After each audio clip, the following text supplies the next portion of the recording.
वालेकुम नाज़रीन। हम एक और episode today with Hafeez Khan के साथ हाजिर हैं।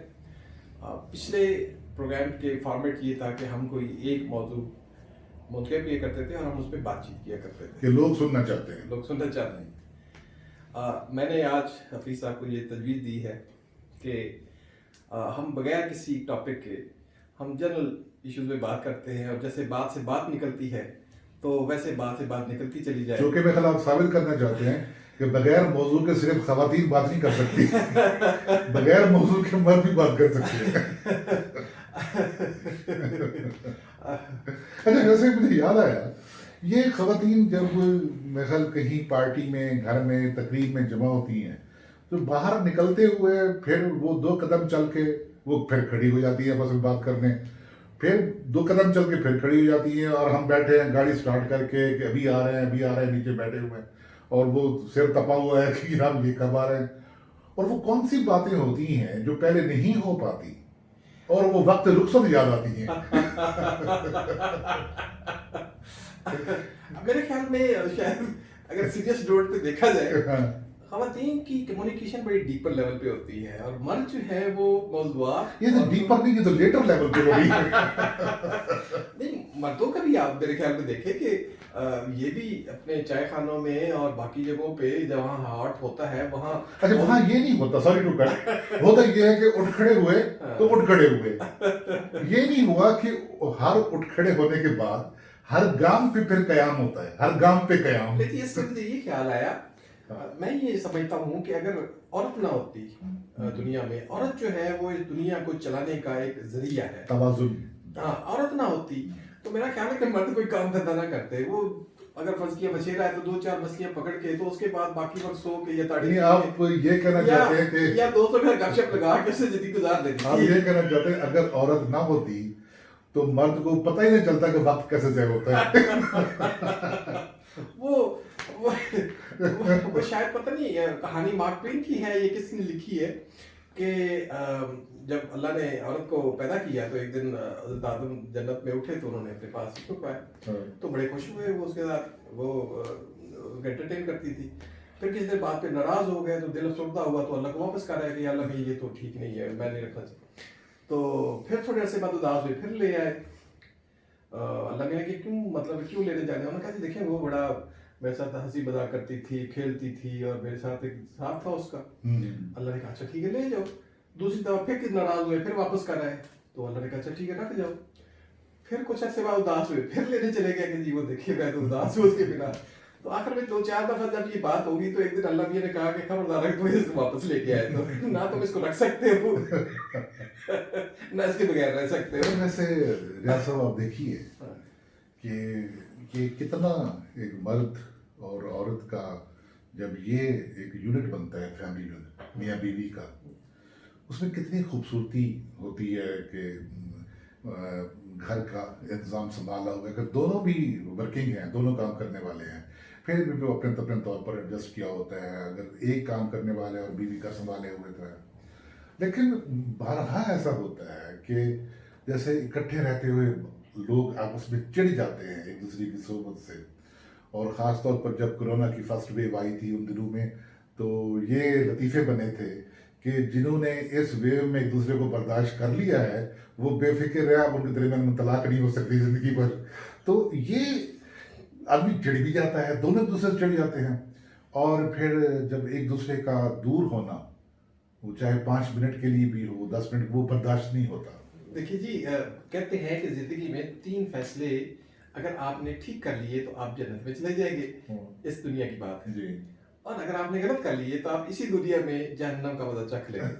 नंबर 1, आप नौकरी कौन सी करेंगे, आपका बॉस कौन होगा।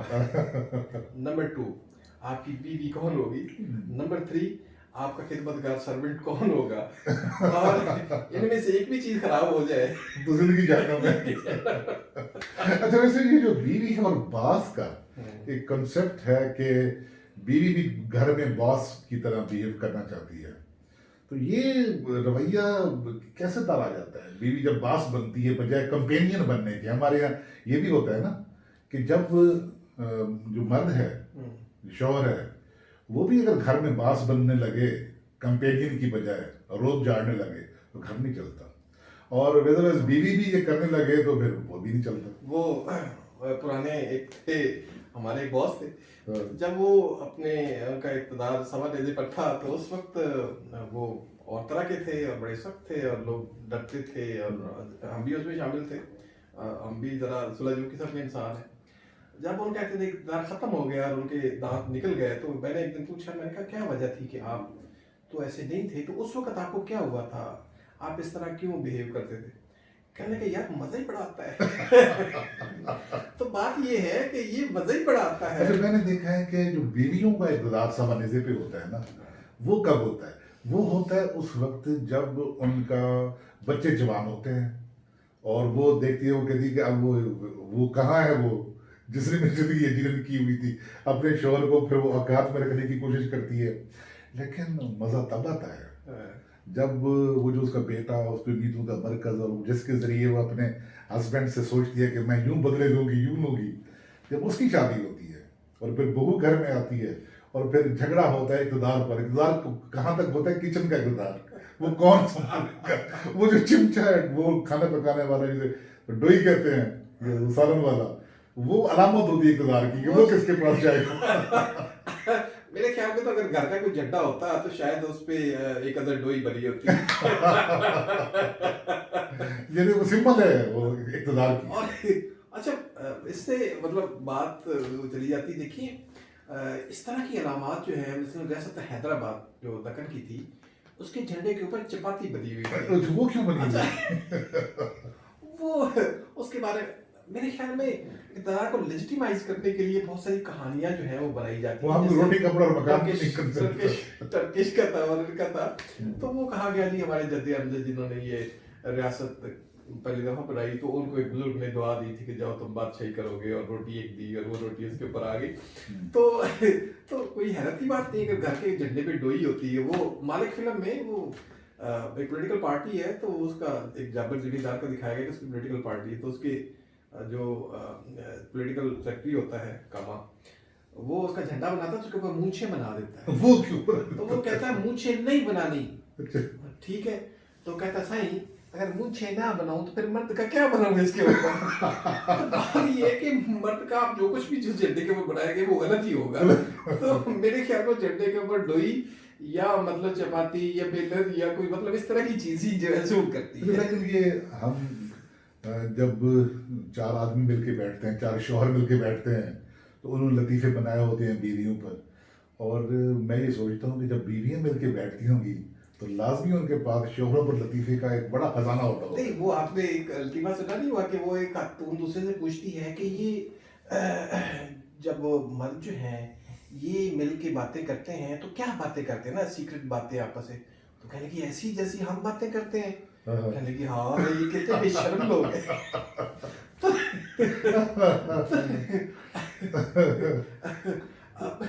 लेकिन ये देखें, अगर हम चाहे इस पर जितना भी मजाक कर लें, जितना भी हंस लें, जितना भी कर लें, लेकिन इस रिश्ते में खूबसूरती बहुत है। जी, खूबसूरती मेरे ख्याल में तभी आती है जब आप मेच्योरिटी हो, और मेच्योरिटी दो तरीके से आ सकती है, तालीम बल्कि तहजीब से, तालीम और तरबियत से एक तहजीब आ सकती है।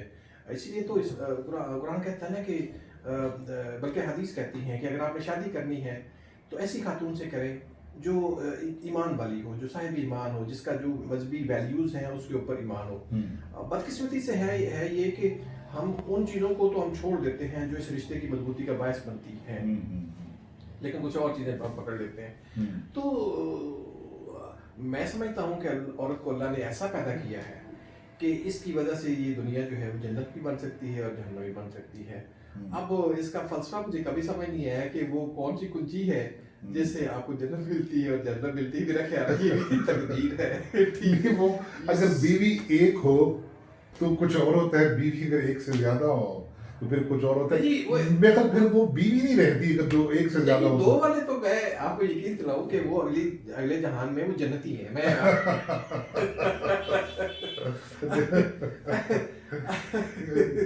अब तो वो औरत से बात चल रही थी तो एक फिल्म भी आई थी औरत राज, वो मेरे ख्याल में शायद हाँ हाँ हाँ। वो रगीला रगीला ने शायद बनाई थी। नजर गिरा ने बनाई थी। हाँ, औरत राज। तो उसमें सबर अंग्रेजी में ऐसी फिल्में बनी हैं कि एक जजीरा है जहाँ पे औरतों की हुक्मरानी है। मैं समझता हूँ कि औरतें जो हैं वो भी उतनी ही केपेबल है कारोबारी दुनिया में भी, या किसी भी प्रोजेक्ट की हैंडलिंग में। शायद उनका सिर्फ काम करने का तरीक़ेकार मुख्तलिफ होता है। बाज़ औक़ात मैं समझता हूँ कि औरतों के अंदर ज़्यादा कैपेबिलिटी होती है मसाइब सहने की बनिस्बत मर्द के। तो औरत का बड़ा मैं समझता हूँ रोल है। और अगर मैं बल्कि ये भी कहता हूँ कि अगर अ, किसी मर्द की, शादीशुदा मर्द के अगर घर में सुकून है तो वो दुनिया का जो बाकी फ्रंट है, बाहर का फ्रंट है, वो उसके ऊपर लड़ सकता है, वो जंगे भी जीता आएगा, वो सब कुछ कराएगा। हाँ। लेकिन अगर घर में ही मतलब उसके मसला है तो फिर वो क्लिंटन की तरह बाहर जो है वो अच्छा, लोग जरूर सॉरी लोग जरूर सुनना चाहेंगे कि इस पर कि ये मैंने देखा है कि जो बीवी का ठहराव होता है वो ख़त्म हो जाता है जब उसकी औलाद जवान होती है। तो उस बड़े वो दबंग जैसे सवानेज़े पर इक़्तिदार की बात हमने पहले की है ना। लेकिन जब बच्चे जवान हो रहे होते हैं और बेटियां जवान हो रही बड़ी हो रही होती हैं तो मर्द में बड़ा ठहराव आ जाता है।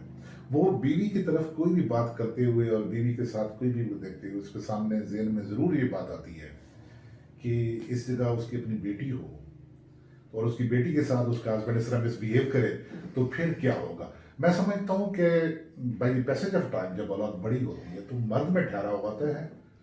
औरत जो बीवी होती है उसका ठहराव कहीं वो बदल जाता है उसकी उसमें जैसे इक़्तिदार का होता है ना नशा होता है। मेरे ख्याल में इसमें कोई कतई हुक्म नहीं लगाया जा सकता। मैं अमूमी बात कर रहा हूँ। अमूमी तौर पे देखें, ये बात तो ठीक है कि शुरू में मर्द जो है वो ज़्यादा एक बार्गेनिंग पोजीशन उसकी बेहतर होती है, आहिस्ता आहिस्ता उसका रोल जो है। लेकिन बहरहाल फैमिली का जो एक फाइनेंसर होता है या उसकी जो फाइनेंशियल नीड्स को पूरा वो सारी उम्र करता है। मर्द को कफालत का जो है वो बोझ शुरू से दिया गया है और वो मैं समझता हूँ अपने फरीजे को ज़्यादातर मर्द जो है वो निभाते हैं। लतीफ़े भी बने हुए हैं कि वो बीवी से डरते हैं, या कोई डरता नहीं होता कोई। मेरे ख्याल में ये शायद उनकी नज़र दूर तक देख रही होती है। वो छोटी बातों की अहमियत नहीं देते। इसको आप कोई नाम, आप इसको शराफत कह लें, आप इसको बुज़दिली कह लें, आप इसको बीवी से डरना कह लें, आप इसको ज़न-मुरीदी कह लें, कोई भी नाम दे दें। लेकिन बहरहाल मेरे ख्याल में वो ज़्यादा दूर तक देख रही होती है। और औरतों में भी ऐसी ख़वातीन हैं कि जिन्हें नामसाद हालात से वास्ता पड़ा, लेकिन उन्होंने बड़े सब्र और तहम्मुल से ज़िंदगी गुजारी और ज़िंदगी के घर चलाया, घर बना के दिखाया। और बच्चों को मैंने ये देखा कि बाज़ औक़ात अनफॉर्चुनेटली उस मरहले पर जब बच्चे छोटे होते हैं, सेपरेशन हो जाती है या हस्बैंड वैसे रुखसत हो जाता है दुनिया से, तो जिस तरीके से वो बच्चों को पालती हैं और बड़ा करती हैं और शादी किए बगैर। उससे याद आ गया वो आजकल वो असद खटक और वीना हयात का एक वजूद हाँ, वो अजीब सा चल रहा है। आप देखिए कैसा ही किस्सा जो था वो उसका था अदनान समी का और ज़ेब बख्तियार का। आप देखेंगे दोनों एक ही फील्ड से थे, दोनों के वालिदैन ब्यूरोक्रेट थे और उनकी ज़ाहिर तालीम और तरबियत में कसर नहीं छोड़ी गई होगी। लेकिन आप देखिए कि कॉन्फ्लिक्ट रेजोल्यूशन जो है वो नहीं वो हो सका। और कॉन्फ्लिक्ट रेजोल्यूशन मैं समझता हूँ सिर्फ ये घरों की बात नहीं है। मुसलमानों के यहाँ ये पता नहीं ये क्या बात है कि तारीख में कॉन्फ्लिक्ट रेजोल्यूशन के इदारे जो हैं ये हम नहीं बना पाए। आप देखिए शुरू के मतलब डेज जो हैं हमारे, मतलब इस्लामी तारीख से शुरू करते हैं, शुरू के डेज से लेकर आज तक हमारा कॉन्फ्लिक्ट जो है वो चौराहे पे आके जो है वो एक दूसरे की जो है ना मैले कपड़े धोए जाते हैं। अच्छा, फिर वो बात आ जाएगी कि आदमी अपनी बात करते रहता है ना, वो खुद तौसीफ ही नहीं होती। अच्छा, मैंने जो इस इंस्टीट्यूशन को, शादी इंस्टीट्यूशन है, इसको देख रहे हैं अगर खुदा ना खास्ता कहीं पर कोई बदगुमानी पैदा होने लगी है ना, चाहे मर्द हो यानी कि शौहर, चाहे बीवी हो, दोनों को वो लोग बहुत अच्छे लगते हैं जो आकर भड़काएं आपको। अच्छा, जो आकर आग बुझाने की कोशिश करते हैं ना, उसे समझा जाता है ये फरीक मुखालिफ का एजेंट है और ये आग को ठंडी करने वाले। मैं ज़ाती तौर पे अगर वो उस पे फिर बात सीरियस हो जाएगी। ज़ाती तौर पे मैं समझता हूँ ये फैसला लड़की और लड़के ने करना होता है कि उन्होंने किसके साथ रहना है। आपने देखिए ट्राइबल माशरे में क्या होता था, कि एक खास रात जो है वो एक जश्न मुनक़द होता है, वहाँ सारी अपने कबीले की जो या इत्तेहादी कबाइल के लोग जमा होते थे, लड़कियां भी जमा होती, लड़के भी होते थे।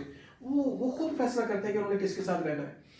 जी हाँ जी। बाकी बाकी जितने भी ये एजेंट हैं या मिडल मैन हैं ये हैं, ये ज्यादातर प्रॉब्लमेटिक पैदा करती है। और हाँ, इस्लाम में भी अगर वली का तस्वुर जी अगर है तो मेरे ख्याल में वो उस एक बेहतर तौर पे है, लेकिन हम उसको जो है वो उसको गलत तौर पे इस्तेमाल करने की कोशिश करते हैं। पिछले दिनों हमने एक प्रोग्राम बेसिकली किया तो था। उसका रोल एक एडवाइजर का होता है अपनी बच्ची के लिए, और कि वो इसको बेहतर एडवाइस कर सकता है उस जो भी उसका अफेयर है। वरना तो बालिग होने के बाद मेरा ख्याल नहीं ख्याल जब है। वो खुद ही इस काबिल हो जाते हैं। रियाज साहब, आपको याद होगा पिछले दिनों हमने एक प्रोग्राम किया था इसी पर कि शादियाँ क्यों टूटती हैं। जब उसमें एक बात जो थी वो कहीं हमारे दरमियान में बीच में गपशप में रह गई, वो ये था कि जो मैंने आपने पूछा था कि जो मेरा तजुर्बा था कोर्ट में बैठने का, वहाँ से मैंने ख़ासतौर पर ये मैट्रिमोनियल मैटर्स जो थे इनको डिसाइड करते हुए मैंने ये देखा कि औरत को देखना चाहिए कि वो वाकई तलाक चाहती या नहीं चाहती। अगर वो तलाक नहीं चाहती और वैसे डराने धमकाने के लिए कोर्ट में आई है वो, तो उसको तलाक नहीं होनी चाहिए। लेकिन अगर इस नतीजे पे पहुंच जाए, घर वाले भी पहुंच जाए कि औरत हर सूरत में तलाक चाहती है और वो नहीं रहना चाहती, तो वो तलाक हो जानी चाहिए। इससे पहले कि पूरी जिंदगी ख्वार होती रहे, जिंदगियां बर्बाद हों, तो वो तलाक अगली स्टेज पे हो जानी चाहिए। मेरा तो ख्याल ये है कि इसको जो है बजाय इस तरह के इदारों के हवाले करने के, ये लड़की और लड़का जो है वो डिसाइड, वो बालिग हैं और आजकल के तो पढ़े लिखे हैं, खवातीन भी बहुत अवेयर हैं, बहुत अर्ली एज से अवेयर हैं। आप देखते हैं बच्चे भी आजकल जो है वो उनको एक्सेस टू इन्फॉर्मेशन है और ज़्यादा अवेयर। तो एक बालिग अडल्ट अगर वोट डाल सकता है, अडल्ट जो है वो बाहर ट्रेवल कर सकता है, सब कुछ वो कर सकता है, शादी क्यों नहीं कर सकता? और सोसाइटी को भी देखना चाहिए, जैसा हाँ। इसमें देखना चाहिए। अगर वो तलाक चाहते हैं तो फिर ठीक है। अच्छा, हमारे यहाँ जो तलाक याफ्ता औरत को जो स्टिग्मा लगा दिया जाता है, ये भी मैं समझता हूँ बिल्कुल गलत है। और हमारी सोसाइटी को इस पर काम करना चाहिए कि अगर किसी औरत को तलाक हो गई है या उसने तलाक खुद ली है, उसने देखा कि उसकी ज़िंदगी नहीं निभ सकती, तो उसको भी उतनी ही ताज़ीम होनी चाहिए, ताज़ीम मिलनी चाहिए जितनी कि एक लड़की जिसकी शादी भी नहीं हुई। तो फिर मैं देखता हूँ कि ये जो निकाह होगा ये आसानतर वाली मैं तो बात है। कहता हूँ कि ये शादियाँ ज़्यादा इसलिए टूटती है कि देखें, जब आप मतलब साल के 365 दिन काम करेंगे, चाहे वो दफ्तर का है या बाकी है, और आप तफरीह के लिए नहीं जाएगा, कोई छुट्टी नहीं मिलेगी, आपके पास पैसे नहीं होंगे, ये तो देखिए अनफॉर्चुनेटली ये यकसानियत से तो शायद मेरे ख्याल में हर कोई उता जाता है, जो जिसके सीने में दिल धड़कता मनोधर्मा है। से भी उतर जाते हैं। मुझे याद है वो बात, कब मेरे अब्बा जो है वो बैठे बैठे क्या करते थे कि यार मेरी अम्मा से कहते होते थे, यार दिल करता है कि कहीं भाग जाए। यानी वो अभी तो खैर यकसानियत कम हो गई है, उस जमाने में मोनाटोनस था, बहुत मोनाटोनस हुआ करती थी, बहुत लंबे दिन और लंबी रातें हुआ करती, समझ नहीं आती थी इसको काटे कैसे, ट्रांसिस्टर रेडियो भी नहीं था। काटे ना कटे रे रतिया। तो वो नहीं करती होती थी, ले दे के ट्रांसलेट रेडियो होते थे, ये किताबें होती थी। ट्रांसिस्टर रेडियो बहुत बाद में आया। तो वो जो कहते थे कि कहीं भाग जाए, तो एक्चुअली तो वो यकसानियत से फरार चाहते थे। वो बीवी से भागना चाहते थे। तो आज की गुफ्तगू मेरे ख्याल में ये बगैर किसी मौजू के हमने देखा कि ज़्यादा बेहतर रहती है। और अब हमें यकीन हो गया कि ख़वातीन जो खड़े खड़े हर कदम पे रुकती हैं और बातें करती हैं, यकीनन वो अच्छी बातें करती है। नहीं, मैं औरत की बहुत इज्जत करता हूँ। मैं समझता हूँ कि एक समझदार और एक जो है तहजीब याफ्ता औरत जो है वो इस दुनिया के लिए, हमारे मुल्क के लिए, हमारे जो शादी का इदारा है उसके लिए रहमत का बायस है। और इस्लाम में भी अगर बेटी को रहमत का कहा गया है तो यकीनन वो रहमत है। मेरे ख्याल में ये लेकिन अगर हम ये तो हम मैं बहुत इज्जत करता हूँ। और जो मेरे ख्याल मुझे भी कह देना चाहिए दोनों की तरफ से कि हम वाकई ख़वातीन की बहुत इज्जत करते हैं, और हमारी जो स्टेटमेंट है ये किसी खौफ का नतीजा नहीं है, हम दिल से कह रहे हैं। ये इनकी बेगम पीछे बैठी सुन रही है और यकीन वो इसके बाद वीडियो देखेंगी, वो इसकी रेटिंग भी करेगी। थैंक यू वेरी मच जी, बहुत शुक्रिया आपने हमें सुना।